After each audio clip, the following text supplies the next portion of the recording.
The Broncos' historical season has come to an end after the Penn State Nittany Lions defeated the Broncos 31-14 in the 54th Verbo Fiesta Bowl. Coach Franklin made it very clear that this is no vacation. In fact, he called it a business trip. I'm your neighborhood reporter, Alexander Huddleston, at the Fiesta Bowl parade where they're kicking off all the weekend's festivities. A Boise State player is speaking publicly about a system that could severely limit walk-on opportunities for thousands of college athletes following a landmark settlement by the NCAA. At BSU's NFL Pro Day, where several NFL scouts and even a GM gathered to watch Bronco prospects and Ashton Jeanty work out for the final time before draft day. Ashton Jeanty, you are a Las Vegas Raider. I'm your neighborhood reporter, Alexander Huddleston, and I joined several members of the Bronco football team to watch the first round of the NFL draft. Hassanein is the first Egyptian ever drafted into the NFL, and speaking with him after his selection, he expressed feelings of gratitude to be able to represent both Egypt and Bronco Nation while taking the gridiron at the professional level. Yeah, Don, no, it was definitely a party in the team room. Cheers were loud as Ashton Jeanty was selected number 6 to the Raiders. I got reaction from his teammates outside, and it was a good time. Oh.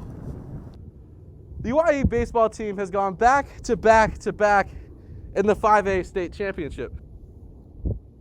Oh. I'm your neighborhood reporter, Alexander Huddleston, and I met up with the man behind the three-peat on the team's success.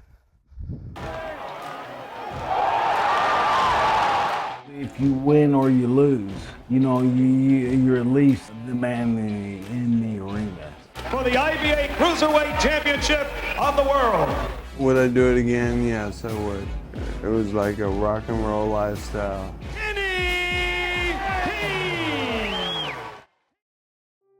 Driving over and down Freezeout Hill into Emmett, you get a glimpse of what was once known as the Garden. Throughout the years, it became a major farming and fruit-growing community. Basically, this was a mill town. We have a bunch of hardworking men, you know, and you know, we're tough.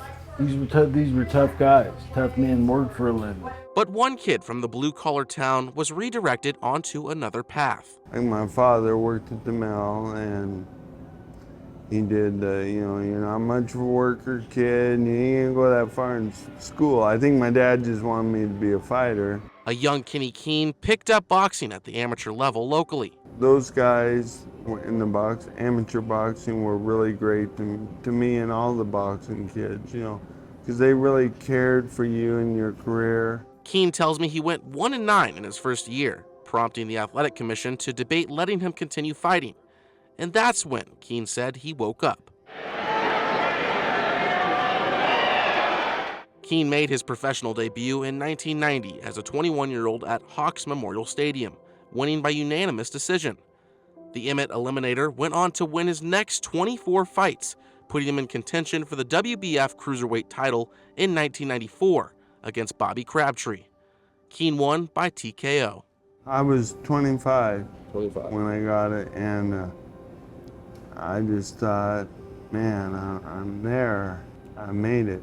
Keene successfully defended his belt twice until losing it in a rematch with Crabtree.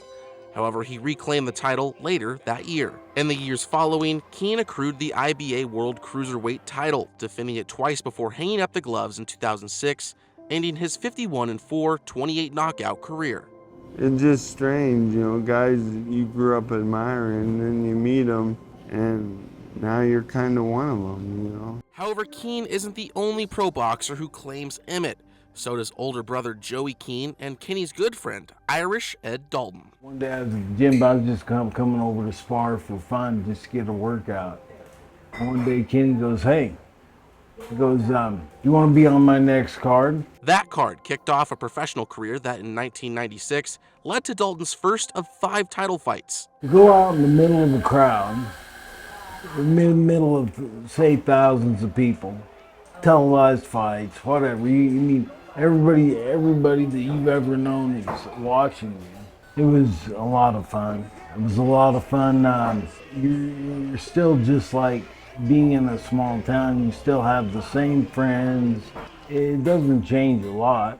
Dalton ended his career going 27, 10, and 3 with 6 knockouts. And although boxing has seen a decline in popularity over the years, It's locals like Keene, Dalton, and Caldwell's Alyssa Mendoza, who is heading to the 2024 Olympics, who are making sure Idaho stays in the ring.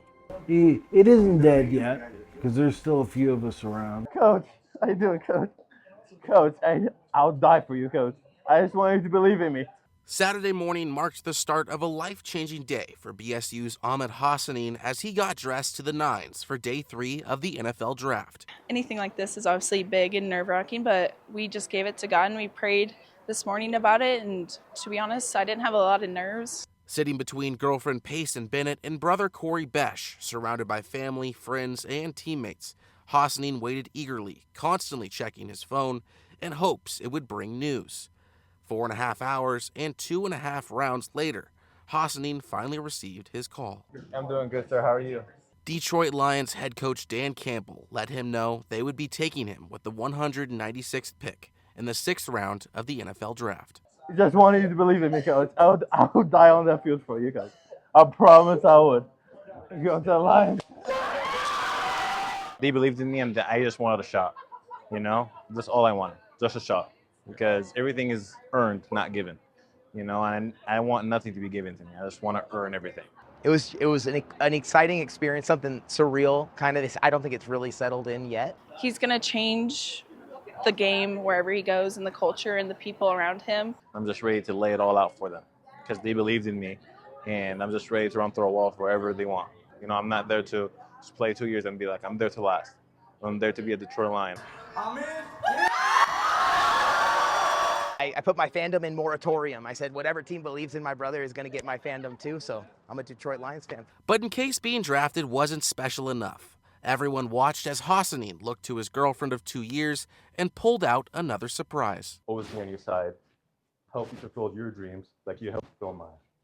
I love you, and hey, Man, you're talking about stress right there, too.